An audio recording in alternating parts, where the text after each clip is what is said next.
Di end of the day, lu sendiri. Dan iya betul, titelnya teman gitu, tapi apakah mereka beneran teman? Gue nggak tahu. Sampai sekarang gue tahu, oh ternyata mereka nggak pernah nganggap gue teman sebenarnya.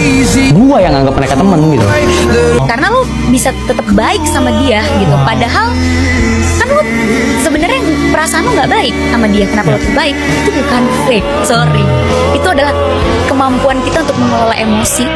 Punya respon yang aku lakukan di saat aku tidak mampu untuk begitu.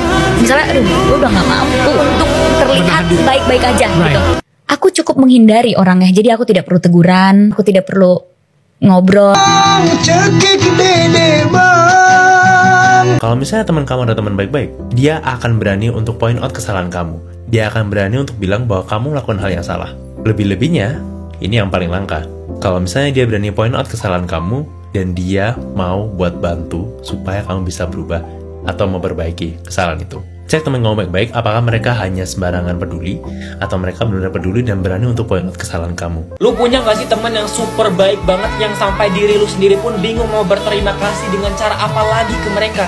Dan kadang lu sampai takut kalau suatu hari nanti bakal kehilangan sosok mereka di hidup lu. Soalnya cuman mereka yang setiap hari selalu ada buat lu, ngedengerin cerita lu yang itu-itu aja, nge-support lu dalam segala kondisi. Tapi mereka tuh kayak gak ngerasa direpotin sama sekali karena kehadiran manusia serandom diri lu ini. Kadang suka selfie random di HP-nya dia, kadang suka nge-spam video lucu yang berpuluh-puluhan. Orang yang tidak tahu diri adalah mereka yang kurang memiliki kesadaran tentang diri mereka sendiri. Perilaku mereka ini juga cenderung tidak tahu menempatkan diri terhadap orang lain. Nah, di beberapa situasi, perilaku tidak sadar diri ini sangat menjengkelkan.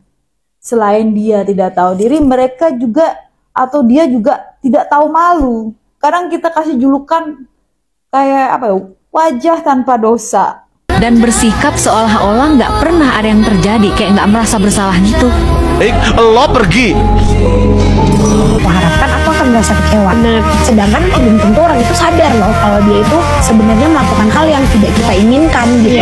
Jadi aku sekarang total kalau emang mau melakukan apapun itu, berteman dengan siapa aja, terus juga main, mau ngapain aja, itu benar-benar kayak udah nggak ada ekspektasi apa-apa. Aku tahu aku sebagai manusia, tugas aku sebagai manusia diminta Tuhan untuk berbuat baik.